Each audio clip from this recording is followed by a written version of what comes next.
रतलाम ग्रामीण विधानसभा बीजेपी कार्यकर्ता सम्मेलन में बोले कैलाश विजयवर्गीय, वरिष्ठों के आशीर्वाद से बनेगी भाजपा की सरकार। भाजपा के राष्ट्रीय महासचिव विजयवर्गीय ने भाजपा के पितृपुरुषों को माल्यार्पण कर तत्पश्चात कन्या पूजन किया।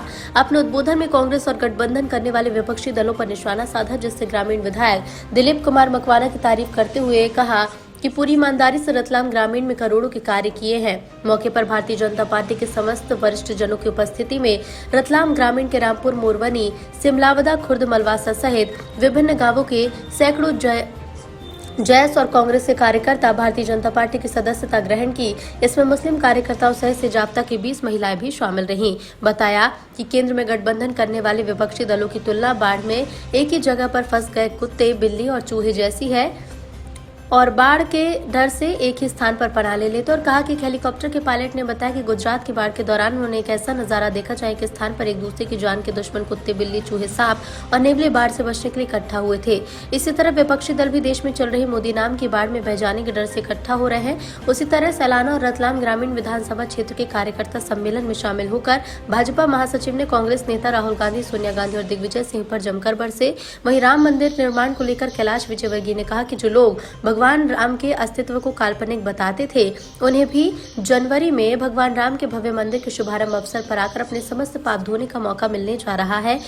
कहा कि बाहरी दुश्मनों से लड़ने के लिए भारतीय सेना और आंतरिक दुश्मनों से लड़ने के लिए भारतीय जनता पार्टी के कार्यकर्ता हैं। भारत माता की जय नहीं बोलने वालों पर भी जमकर निशाना साधा और कहा कि भारत तेरे टुकड़े होंगे कहने वाले लोगों के विरोध में बीजेपी हमेशा खड़ी रहेगी। इस खचाखच भरे समारोह में उपस्थित सभी कार्यकर्ता बंधुओं और विशेषकर मातृशक्ति को दोनों हाथ जोड़कर प्रणाम करता हूँ और अभिनंदन करता हूँ। हमारे यहाँ मातृशक्ति का अपना एक महत्व है। भारत के अंदर देवी को पूजा जाता है। अभी हमने कार्यक्रम का शुभारंभ किया तो पीछे देवियों की पूजा की। आप लोगों ने देवी भागवत सुनी है? देवी भागवत सुनी है? मुझे देवी भागवत का एक किस्सा याद आ गया। देवी भागवत में जब प्रलय हो जाता है, प्रदीप जी आप सुनिए जरा, जब प्रलय हो जाता है और फिर से पृथ्वी की रचना करना थी तो पराम्बा माँ, उस समय से 4 लोग थे।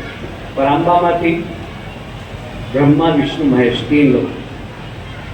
पराम्बा माँ ने कहा कि अब वापस संसार की रचना करना है तो मुझे विवाह करना है। मुझसे विवाह कौन करेगा? पराम्बा माँ का व्यक्तित्व इतना विशाल था कि ब्रह्मा, विष्णु, महेश तीनों ने मना कर दिया। फिर भगवान शिव ने देखा कि पराम्बा माँ की तीसरी आंख बहुत सुंदर है, तो भगवान शिव ने कहा कि यदि आप मेरे को एक तीसरा नेत्र दे दोगे तो मैं आपसे विवाह कर लूंगा। तो पराम्बा माँ ने अपना तीसरा नेत्र निकाल कर वो शिव जी को दे दिया। पर ये नहीं बताया उन्होंने कि अगर तीसरा नेत्र खुल जाता है तो सामने जो रहता वो भस्म हो जाता है। भगवान शिव को जैसे ही तीसरा नेत्र लगा और उन्होंने तीसरा नेत्र खोला, वैसे ही पराम्बा भस्म हो गई। और इसीलिए लोग कहते हैं कि ये जो लाडली बहना योजना माननीय शिवराज जी ने लागू की है, ये वोट के लिए लागू की है। भैया जो लोग नहीं समझते हैं, जो ना समझ हैं, जिन्होंने भागवत नहीं पढ़ी, जिनका धर्म पर विश्वास नहीं, वो लोग ऐसी बात करते हैं। पर जो जिनका धर्म पर विश्वास है, सब जानते हैं कि हमारे यहाँ माता और बहनों को देवी की तरफ पूजा जाता है। एक लाडली बहना क्या, 2 लाडली बहना भी नेचार है इन मातृशक्ति के लिए। भारतीय जनता पार्टी के लिए देवियां, मातृशक्ति बहुत महत्वपूर्ण है। हमारे दिल में उनके प्रति बहुत सम्मान है, क्योंकि भारतीय संस्कृति में उनके प्रति सम्मान है। तो भारतीय संस्कृति का अनुपालना कोई करता है तो भारतीय जनता पार्टी करती है। और इसलिए सब देवियों के चरणों में एक बार फिर से दोनों हाथ जोड़कर मैं प्रणाम करता हूँ। बोलिए भारत माता की। यहाँ के बहुत ही लोकप्रिय विधायक जो बहुत कम बोलते हैं और काम ज्यादा करते हैं, ऐसे दिलीप बाबू कहाँ चले गए? 26,000 करोड़ के काम चल रहे। जरा दोनों ऊपर हाथ उठाकर तालियां बजाएं इनके लिए।